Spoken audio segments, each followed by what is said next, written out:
করতে হবে কাকে? জোরে বলেন।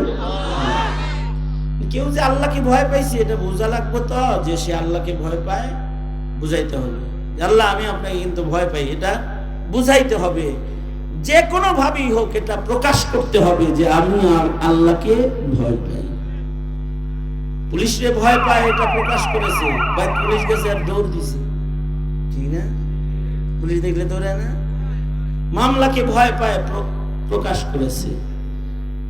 ফাঁসির রায়কে ভয় পায় প্রকাশ করেছে, এই জন্য তা হয় না। যদি নিয়ে ধৈরা আবার আমি হাসিনারে জুলায় আসে না, বোঝা যায় ফাঁসির রায়কে ভয় পায়। জনতার পিটনিকেও ভয় পায়, বোঝা যায়। এই কারণেই হেলিকপ্টারে চড়ছে, এছাড়া চড়তো না। ভয় পায় এটা তো প্রকাশ করলো তো। ভয় যে পায় এটা প্রকাশ করলো। যে কোনো ভাবেই হোক তার হৃদয়ে একটা ভয় আছে, প্রকাশ করে। আন্ধারে চলতে পিছনে গাছের পাতা পড়ছে, পাতার আওয়াজ পেয়েও কাঁপতে উঠছে, বোঝা যায় রাতের গভীরে পাতা পড়ার আওয়াজটা কেউ সে ভয় পাইছে। কিন্তু সে আল্লাহ তাআলাকে ভয় পায়, এতটুকুন প্রকাশ্যে করে না, তাহলে সে মুত্তাকি না।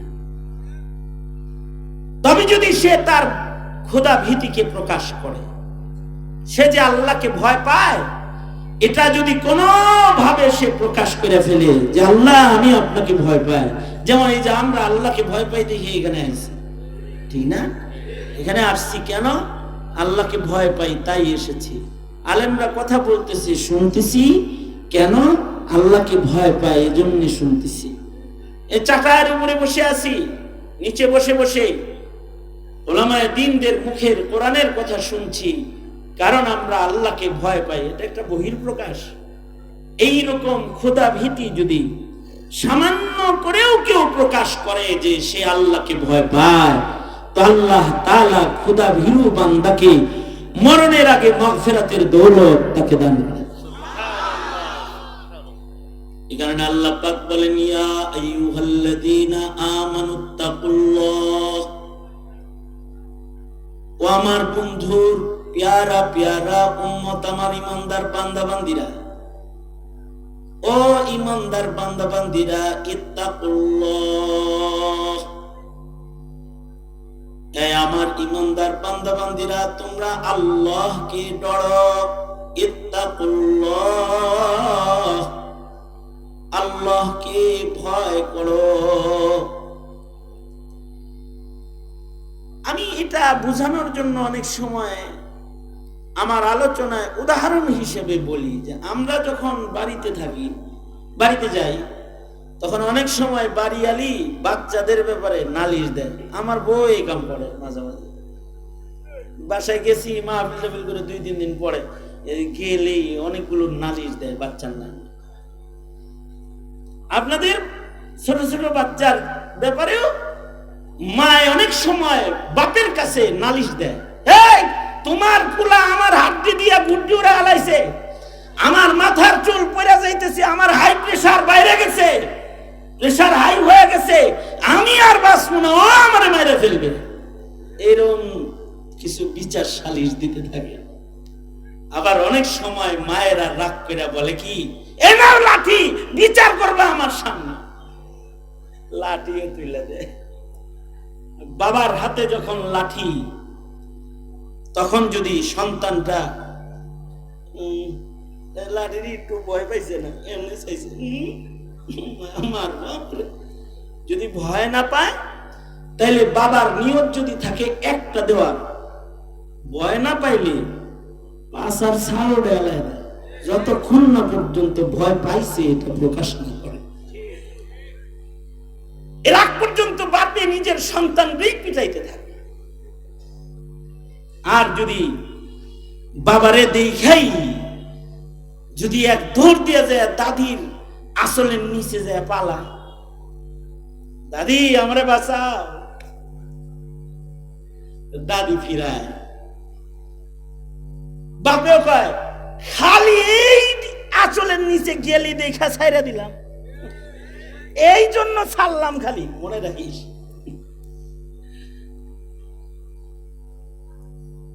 আল্লাহ পাকের কোন বান্দা যদি আল্লাহওয়ালাদের আচরণের নিচে আইসা পালানোর চেষ্টা করে, বুখারী শরীফে আছে 100 খুনের আসামি আল্লাহওয়ালার চাদরের নিচে যে একটু পালানোর জন্য ঘর থেকে বের হয়েছে, আল্লাহ পাক 100 খুনের গুনাহ মাফ করে দিয়েছে।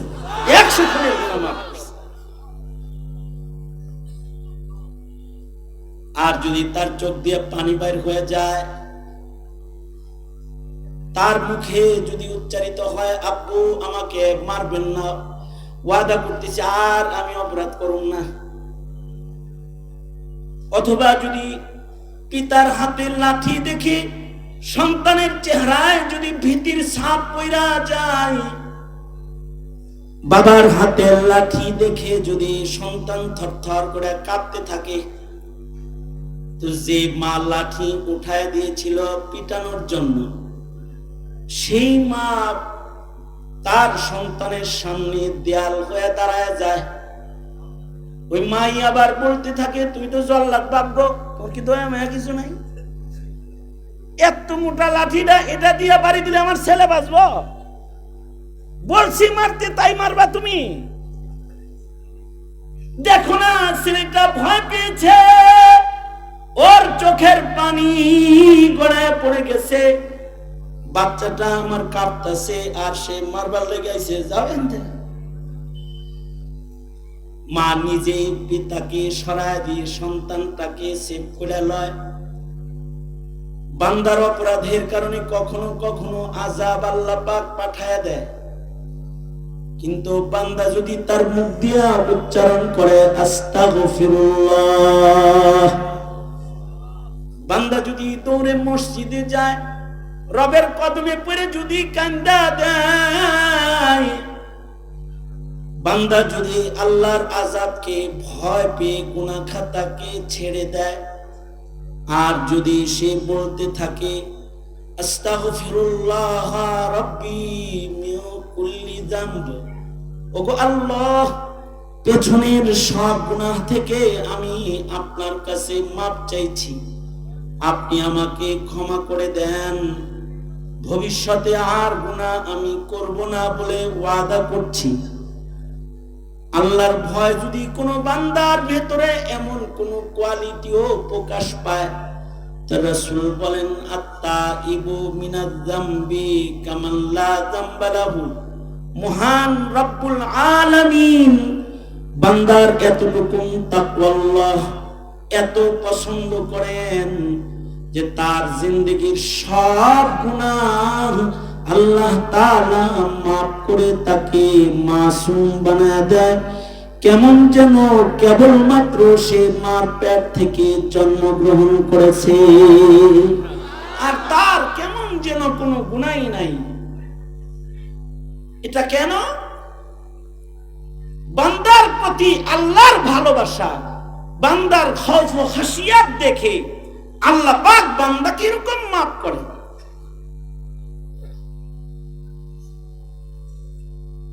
একেবারে ন্যূনতম স্টাইলের খোদা ভীতি কারোর ভেতরে পাওয়া গেছে। বুখারী শরীফের ভেতরে আছে, ওয়াকিআতু বনি ইসরাঈল বর্ণিত হয়েছে বুখারীতে, আলাদা বাব কায়েম করে ইমাম বুখারী হাদিস ঘটনাগুলোকে আনছেন।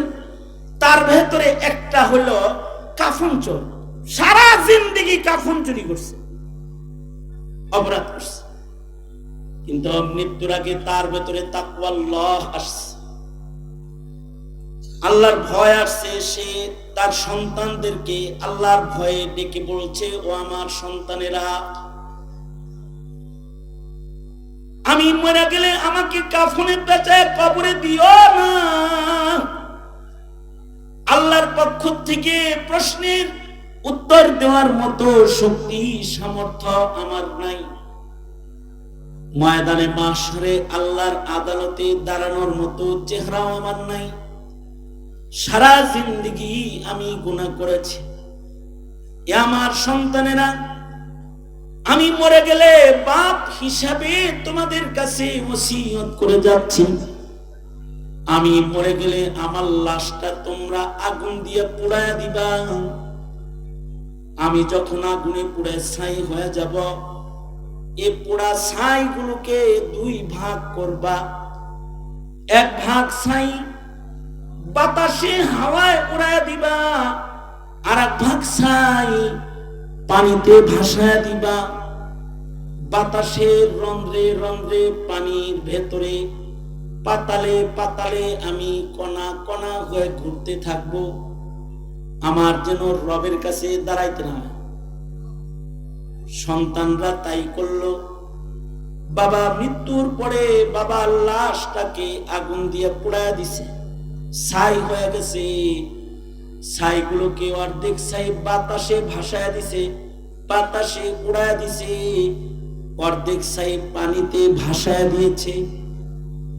বাতাস পানির মালিক আল্লাহ। কারণ বাতাস পানি কার হুকুমে চলে বলেন? আওয়াজ করে জোরে বলেন, বাতাস পানি কার হুকুমে চলে? বাতাস পানি আল্লাহর গোলাম। আল্লাহ পাক বাতাসকে পানিকে আদেশ করলেন, এই বাতাস, এই পানি, তোর ভেতরে আমার একটা বান্দার লুকাইছে, তারে বাইর কর। বাতাস বমি করে দিছে, বের করে ফেলেছে। পানি তাকে বমি করে দিছে, সে এক জায়গায় হয়ে গেছে। রব্বুল আলামিন এবার বান্দাকে বলে, এইভাবে পালাইছিলি কেন? হাকিম মোহাম্মদ থানভী রাহমাতুল্লাহি আলাইহি বলেন, এই বান্দাটা জাহিদুত তাকদীর নয়, সে জাহিলুত তাকদীর। বান্দাটা আসলে মূর্খ বান্দা, তাই তকদির হিসেবে খুব বেশি জানে তকদিরের মাসালা তাও না। তার লা ইলমির কারণে সে সন্তানদেরকে এই ওসিয়ত করছে।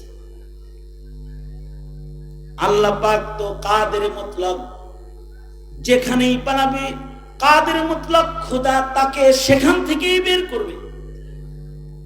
এটা কি দুনিয়ার সরকার? তিনি তো সরকারের সরকার। হাসিনা 20 বছর ধরে চেষ্টা করছে তারেক রহমান আনতে পারেনি, অনেককে আনতে চেষ্টা করেছে, পারেনি। ইন্টারপোল দিয়ে আনতে চেষ্টা করেছে, আন্তর্জাতিক আদালতে বিচার দিয়া আসামি ধরে আনার চেষ্টা করছে, কিন্তু আনতে পারেনি। কারণ তো অক্ষম সরকার, পালাইলে বাইর করতে পারে না। যেমন হাসিনা পালায় রয়েছে, এখন মনে চাইলে আনতে পারতেছে না, মনে চাইলে আনা সম্ভব না, কারণ সরকারও অক্ষম সরকার। কিন্তু একজন সরকার কাদেরে মুতলাক, কাদেরে মুতলাক, তিনি যা চান সব করতে পারেন। অসম্ভব কোনো কিছু তার জন্য নাই। তিনি কে? জোরে আওয়াজ করে বলেন। তার কাছ থেকে তো পালানো এত সহজ নয়। তিনি বের করলেন, বান্দাকে বের করে এনে বললেন, এই বান্দা, আমারে কি অক্ষম মনে করছিলি? পালানোর চেষ্টা করলি কেন? এইভাবে পালানোর চেষ্টা করেছো কেন? লুকাইছিলা কেন? তো বান্দা বলে, আল্লাহর রাসূল বলেন, বান্দা বলে, আল্লাহ আপনার ভয় ছাড়া অন্য আর কিছু না। আমি আপনাকে ভয় পাই। আমার গুনার পাহাড় লইয়া আপনার সামনে দাঁড়াইতে আমার সাহস নাই, তাই নিজেকে আড়াল করার চেষ্টা করেছি।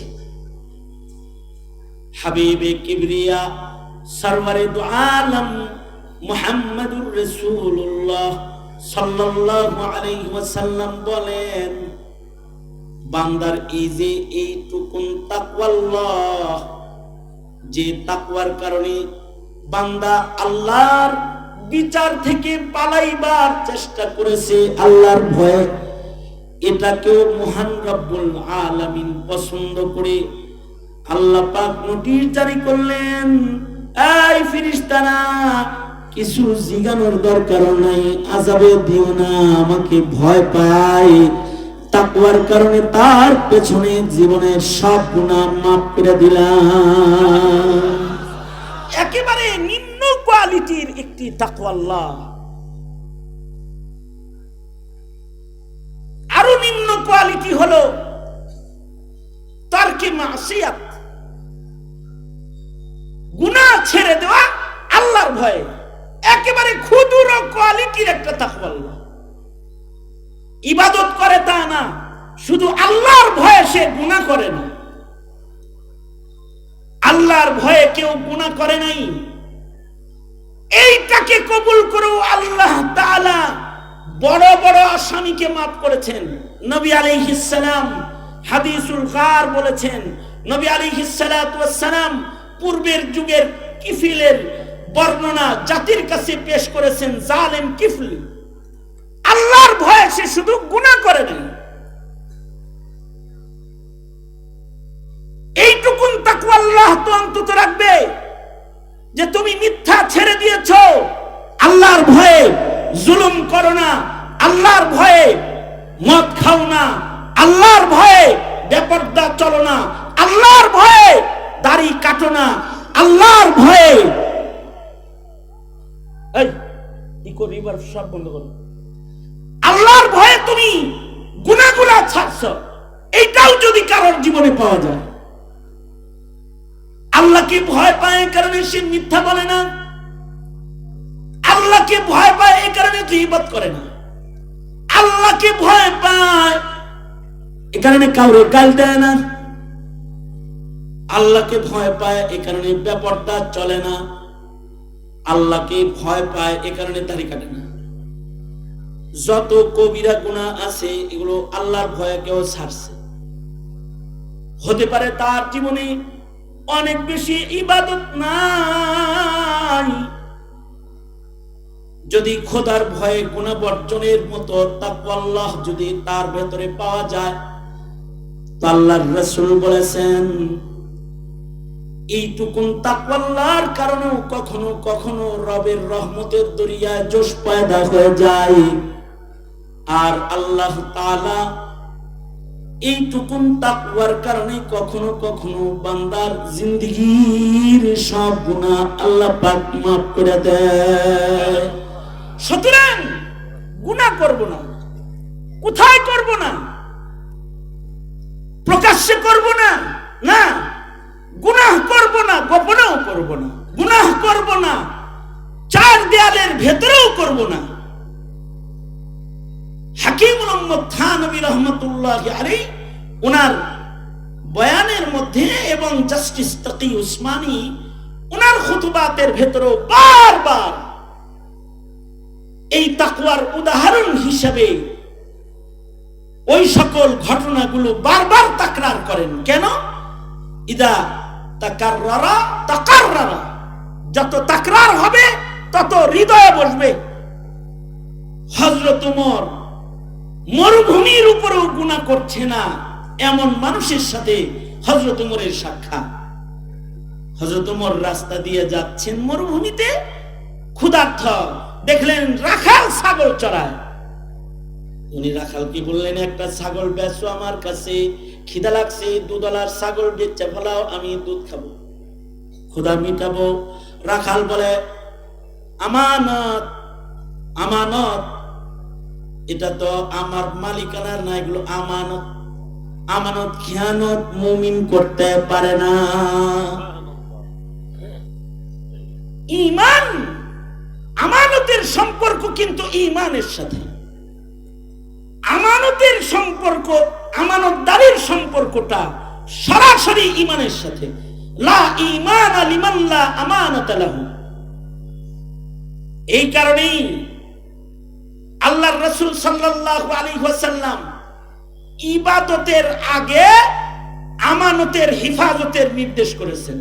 ইবাদতের নির্দেশ বাস্তবায়নের আগে আমানতদারির সিফাত হাসিল করার জন্য নবীজি নির্দেশ করেছেন।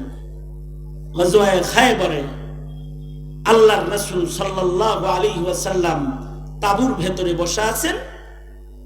এক কালা রাখাল ছাগল চড়াইতে চড়াইতে মুসলিম সাহাবী যোদ্ধাদের কাছে আসছে। এসে বলে, কি হয় এখানে? এখানে দুই দলে যুদ্ধ, তোমরা কোন দল? আমরা আল্লাহর দল, নবীর দল।